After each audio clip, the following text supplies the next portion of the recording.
Bonjour les amis, bienvenue sur le deuxième épisode de la chaîne Nbox Pro. Alors comme promis, la dernière fois, nous avons déballé le micro Emita de Trust et je vous avais promis qu'on testerait le son. Et bien voilà, c'est fait. Là, vous m'entendez déjà avec ce nouveau son puisque au tout début, j'enregistrais avec un micro-cravate, hein, comme je vous l'avais dit, posé sur la table, un simple micro trouvé sur Amazon à 20 euros. Là, aujourd'hui, on voit quand même déjà des progrès sur le son. Je pense que vous le percevez déjà. Déjà, je tiens aussi à remercier toutes celles et ceux qui se sont déjà abonnés dès les premières heures de la chaîne. Donc un grand merci à vous. Et puis voilà. Donc ce qu'on va faire tout de suite, évidemment, vous entendez déjà le son de ce fameux micro Trust Emita. Je vais vous montrer une astuce en fait sur Audacity. Alors c'est un micro studio USB, donc il faut qu'il soit connecté à un ordinateur, comme je vous l'ai déjà dit. Je passe pour l'enregistrement de mes épisodes via Audacity et je vais tout de suite passer sur l'écran pour vous montrer une petite astuce. On se retrouve tout de suite. Vous m'entendez toujours avec le micro Trust Emita, évidemment, branché directement en USB. Et là, pour votre information, alors je suis tout simplement en train d'enregistrer via le logiciel QuickTime, avec une capture vidéo plus le micro branché en USB, le micro Emita.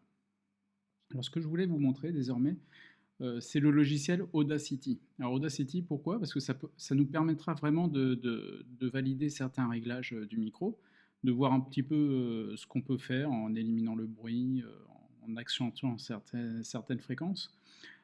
C'est un logiciel open source qui est gratuit, Audacity, et qui est même utilisé par pas mal de personnes professionnelles qui travaillent dans le monde de la voix off.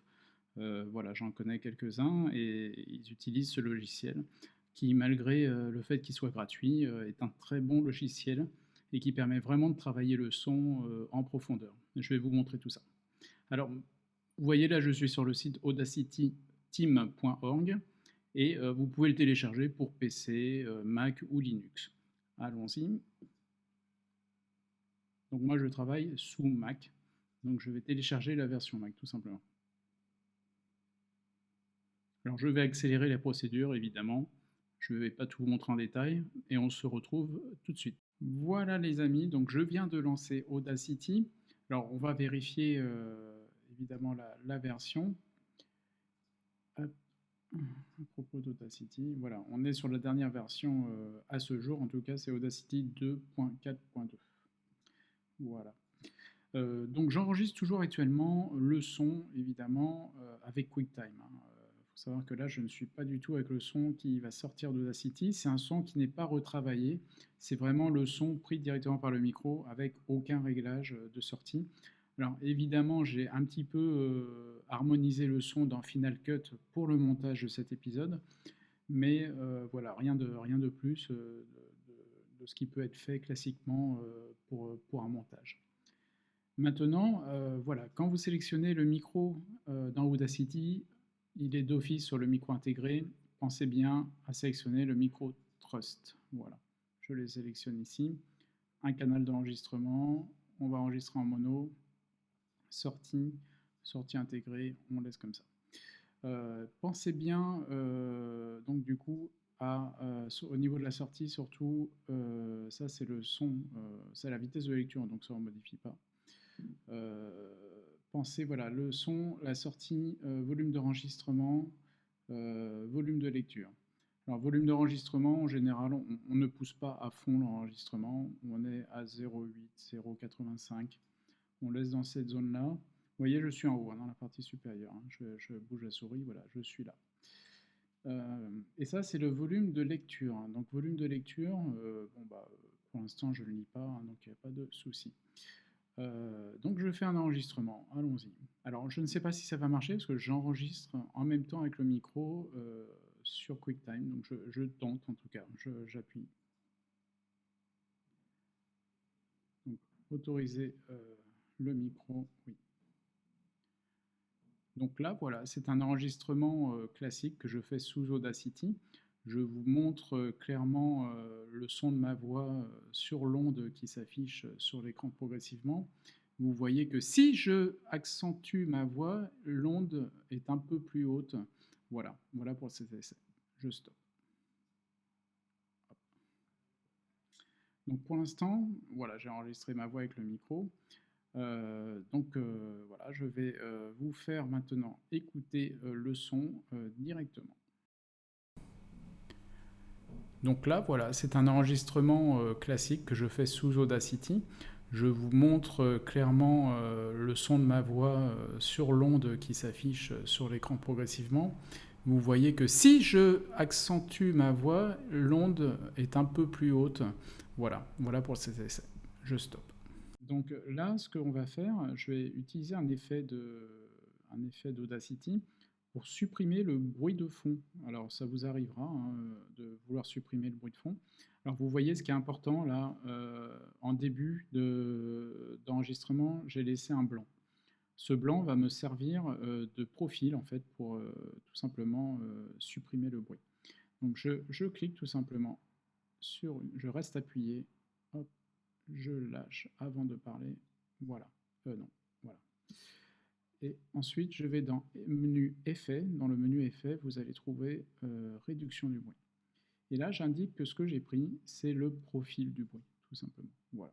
Je lui dis, là, ça c'est mon profil. Je veux qu'on enlève tout ce bruit de fond sur l'ensemble. Alors maintenant, il faut que j'enlève sur tout l'ensemble, évidemment, de l'enregistrement.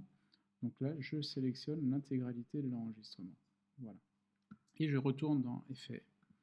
Et je vais sur Réduction de bruit. Et cette fois-ci, je valide et le logiciel va tout simplement supprimer le bruit. Je vais exporter le fichier au format WAV. Voilà, je mets effet, réduction de bruit et je l'enregistre sur mon bureau et je vous le fais écouter dans la foulée directement dans ma vidéo. Donc là, voilà, c'est un enregistrement classique que je fais sous Audacity. Je vous montre clairement le son de ma voix sur l'onde qui s'affiche sur l'écran progressivement. Vous voyez que si je accentue ma voix, l'onde est un peu plus haute. Voilà, voilà pour cet essai. Je stoppe. Alors comme vous le savez, au fameux réglage effet réduction de son que j'applique avec Audacity, je rajoute en plus une sorte de filtre dans Final Cut Pro 10, puisque je réalise mes montages d'épisodes sur Final Cut Pro. Mais ça, les tutos Final Cut Pro, on verra ça plus tard, bien plus tard, dans des épisodes qui suivront. Alors pourquoi j'ai appliqué cet effet de réduction de bruit avec Audacity, avec ce micro? Tout simplement parce qu'il s'agit d'un micro à condensateur, hein. C'est ce qu'on appelle un micro statique. Il y a deux technologies, hein. Il y a les micros dynamiques et les micros statiques. Et les micros statiques, eux, sont alimentés par un courant électrique, donc comme celui-ci, mais il y a des micros bien plus chers, évidemment, les micros de studio qui peuvent coûter plusieurs milliers d'euros, qui sont aussi sur le même principe. Alors, l'avantage de ces micros, c'est qu'ils sont plutôt sensibles, ils sont très fidèles au son réel, hein. Ils reproduisent vraiment la réalité au niveau du son, mais par contre, ils sont aussi très sensibles au bruit, puisque le moindre petit claquement de bouche, le moindre petit bruit de réfrigérateur ou d'un aquarium, d'une pompe d'aquarium un peu plus loin, à quelques mètres d'ici, vous allez l'entendre.